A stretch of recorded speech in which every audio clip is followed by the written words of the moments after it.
Hello all, Shadwell here, ready to talk about the next film in my collection, Jailbait from 1954. It's directed by Edward D. Wood Jr. and stars Dolores Fuller and Lyle Talbot. Well, we continue in the Ed Wood box with the next film, Jailbait. This film is excised completely from the continuity of Tim Burton's biopic Ed Wood, as it makes it out that Ed Wood went from making Glen or Glenda directly to Bride of the Monster. I don't think there was any sinister motive behind Jailbait's no-show in the Ed Wood movie. Like I said in the review of that film a few reviews ago, that the core of that film is the tale of friendship between Ed Wood and Bela Lugosi, and whereas Lugosi appeared in both Glen or Glenda and Bride of the Monster, he does not have any part in Jailbait.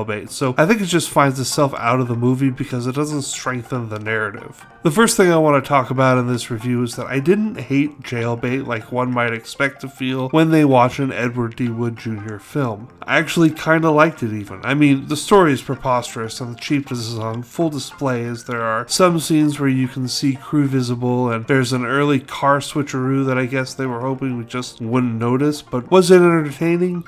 Enough, yes. I mean, I may have been rolling my eyes at the plot, but I was never bored. It wasn't like The Train Killer, which I couldn't finish, and with what I did watch had to be in 10-minute shifts. Jailbait is fully consumable in one go. It's also got Steve Reeves before the Hercules craze started up with him, but I do have to point out that while the acting performances may have been not ideal and in a lot of cases were a bit much, there was one case where the acting was so terrible I can't not make special note of it. Dolores Fuller, one-time girlfriend of Edward D. Wood Jr., is just awful. I swear to God that she never learned her lines, because everyone she says in this film is as though she is reading it for the first time off of a cue card off camera. She's that bad. Everyone else is serviceable, at least no one is on the same awful level as Dolores Fuller. Holy shit, is she the worst thing about this film, and thank goodness she wasn't in a whole lot of it. Although, if you go by the posters and the publicity for this film, you would think she plays a much bigger part than she does. Thankfully, those were all lies to get young men in the theater, and in the end her involvement is maybe not minimal, but not as much as advertised, that's for sure.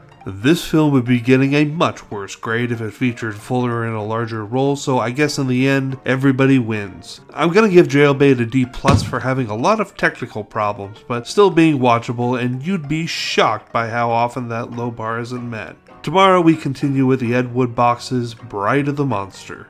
See y'all then.